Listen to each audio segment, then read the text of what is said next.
Classes में हम आपको बताएंगे एक्टिव और पैसिव वॉइस ट्रांसफॉर्मेशन में हम आपको बताएंगे एक्टिव और पैसिव वॉइस। हम आपको हाई स्कूल बेस पे एक्टिव और पैसिव वॉइस अपलोड कर दिया है और inter base, high school base और इंटर बेस में दोनों में सेम एक्टिव पैसिव वॉइस होता है, थोड़ा सा डिफरेंट होता है। आज जो हम आपको एक्टिव पैसिव बताने जा रहे हैं वो हाई स्कूल में भी आपको मिलेगा, इंटर में भी मिलेगा, बीए फर्स्ट ईयर में भी मिलेगा, बीए थर्ड ईयर में भी पूछा जाएगा और कंपटीशन के इंग्लिश में भी पूछा जाएगा। यानी जो ट्रांसफॉर्मेशन के जरिए हम आपको आज एक्टिव पैसिव बता रहे हैं वो हाई स्कूल में भी, चाहे जो बोर्ड हो, इंटर में भी चाहे जो बोर्ड हो, और सीबीएसई पैटर्न मतलब इंटर में भी चाहे जो बोर्ड हो, सब में आपको मिलेगा। आज हम आपको बता रहे हैं ये transformation passive voice Ejaz coaching classes में। हम बता रहे हैं आपको is to, am to, are to, has to, have to और वाज और वर टू में बता रहे हैं। इसका प्रयोग आप कैसे करोगे, यानी अभी तक आप ये प्रयोग करते आए थे, बाई सेंटेंस में करते आए थे, बाई टेंस में आप ये करके चले आए थे कि जैसे अगर लिख दिया गया ही इज कॉलिंग मी तो आप अच्छी तरह से कर देते थे I am being called by him.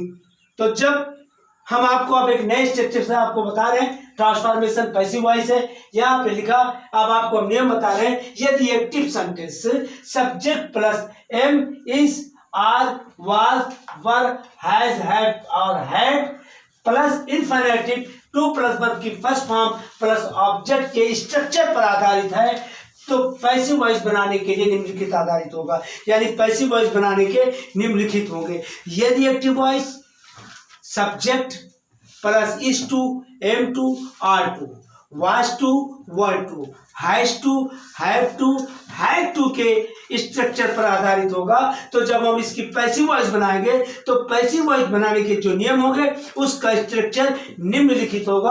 अगर हम पैसिव वॉइस बनाएंगे तो सबसे पहले सब्जेक्ट को ऑब्जेक्ट, आप अच्छी तरह जानते हो कि एक्टिव से पैसिव के 4 नियम होते हैं। Subject change into object, object change into subject, verb की थर्ड फॉर्म का प्रयोग करते हैं और बाय का प्रयोग करते हैं। तो जब पैसिव वॉइस यानी जब ऑब्जेक्ट को सब्जेक्ट बनाएंगे तो उसी को उन्होंने लिखा है पैसिव सब्जेक्ट और जो हेल्पिंग वर्ब होगी उस सेंटेंस की जो हेल्पिंग वर्ब होगी यानी उस पैसिव सब्जेक्ट के अकॉर्डिंग टू पैसिव सब्जेक्ट के अनुसार am is was were has have had और उसके बाद जो पैसिव वॉइस बनाएंगे तो टू बी का प्रयोग करेंगे तथा वर्ब की थर्ड फॉर्म का प्रयोग करेंगे प्लस बाय का प्रयोग करेंगे प्लस ऑब्जेक्ट का प्रयोग करेंगे।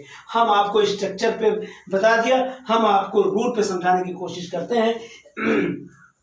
जैसे यहाँ पे लिखा I am to write a book, जो यहाँ पे लिखने की हमने कोशिश की स्ट्रक्चर इनका यही है। आई है सब्जेक्ट, एम लगा हुआ है प्लस इन्फिनेटिव टू है प्लस वर्ब की फर्स्ट फॉर्म है प्लस ऑब्जेक्ट है। पैसिव वॉइस जब इसको बनाएंगे सब्जेक्ट को ऑब्जेक्ट करेंगे, ऑब्जेक्ट को सब्जेक्ट करेंगे। जब हम ऑब्जेक्ट को सब्जेक्ट करेंगे तो पैसिव सब्जेक्ट लिखेंगे तो यहाँ पर होगा ए बुक।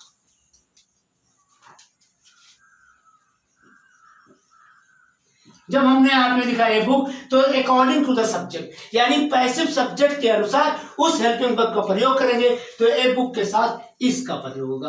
अब हम आते इस किया, उसके बाद इन्होंने क्या कहा है कि अगर हेल्पिंग वर्ब होगा तो हेल्पिंग वर्ब के बाद एस के बाद टू और बी का प्रयोग कर देंगे। तो हम यहाँ पे लिखेंगे इज टू बी, यहाँ पे हमने लिखा इज टू बी। अब हमेशा आप अच्छी तरह जानते हो कि पैसिव वॉइस में वर्ब की थर्ड फॉर्म का प्रयोग होता है तो यहाँ पे हमने लिखा a book is to be written और इन्होंने लिखा बाय का प्रयोग करेंगे प्लस ऑब्जेक्ट का प्रयोग करेंगे यानी सब्जेक्ट का जो ऑब्जेक्ट होगा तो ऑब्जेक्ट की जगह है आई का ऑब्जेक्ट मी होता है। ये मैंने आपको पहला सेंटेंस समझा दिया। दूसरा सेंटेंस है he is to read the Ramayana, He is to read the Ramayana. तो हम इसको लिखाएंगे तो यहाँ लिखेंगे the Ramayan.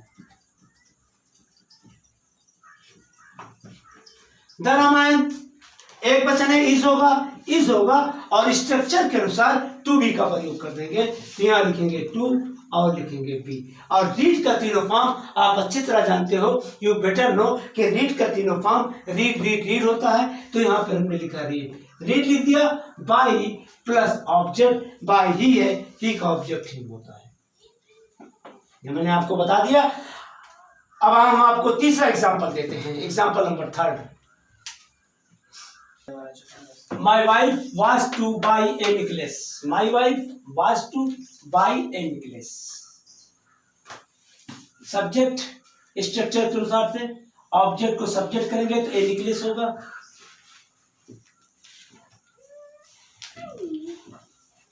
A necklace was to के साथ बी का प्रयोग, बाय का थर्ड फॉर्म बाट,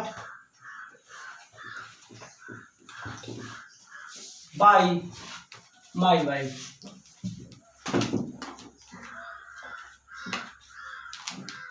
दूसरा he has to sold a radio set, तो यहां पे होगा a radio set has to be sold by he का ऑब्जेक्ट him। तीसरा है I have to do it, तो यहां पे लिखेंगे इट के साथ हैज का प्रयोग, it has to be, do का थर्ड फॉर्म डन होता है, डन बाय आई का ऑब्जेक्ट होता है। उसके बाद लास्ट एग्जांपल आपको is to am to are to has to have to का they had to play badminton, तो यहाँ होगा बैडमिंटन।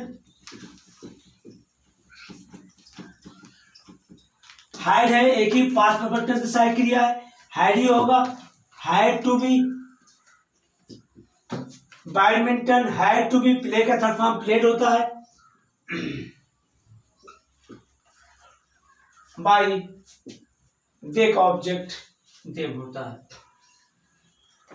ये मैंने आज आपको बता दिया, ये वो एक्टिव पैसिव वॉइस है जो हाई स्कूल इंटर के साथ साथ बीए फर्स्ट ईयर और बीए थर्ड ईयर में भी पूछा जाता है, कंपटीशन की इंग्लिश में भी पूछा जाता है, और तीनों पैटर्न में ये पूछा जाता है, चाहे वो सीबीएसई पैटर्न हो, चाहे यूपी पैटर्न हो, चाहे सीसी पैटर्न हो, जो भी पैटर्न हो, जितने भी पैटर्न हो उस सब में ये सब पूछे जाते हैं। एक बार आपको रिवाइज कर देते हैं। My wife was to buy a necklace, a necklace was to be bought by my wife. उसके बाद है he has to sold a radio set, a radio set has to be sold by him. उसके बाद है I have to do it, ये है it has to be done by me. उसके बाद है they had to play badminton, badminton had to be played bye them. और ये क्लास 12 में यूपी पैटर्न में बाय ट्रांसफॉर्मेशन के जरिए आता है, यानी हमने सारे लोगों को ये बताने की कोशिश की है, ये आज हमने आपको बता दिया है। कल इसी एक्टिव पैसिव वॉइस का उधर मैं डायरेक्ट इनडायरेक्ट भी पढ़ा रहा हूँ। एक्टिव पैसिव वॉइस का हम general English under general English के द्वारा भी हम आपको पढ़ाने की कोशिश कर रहे हैं। आगे हम आपको और बताएंगे। That's all my dear student.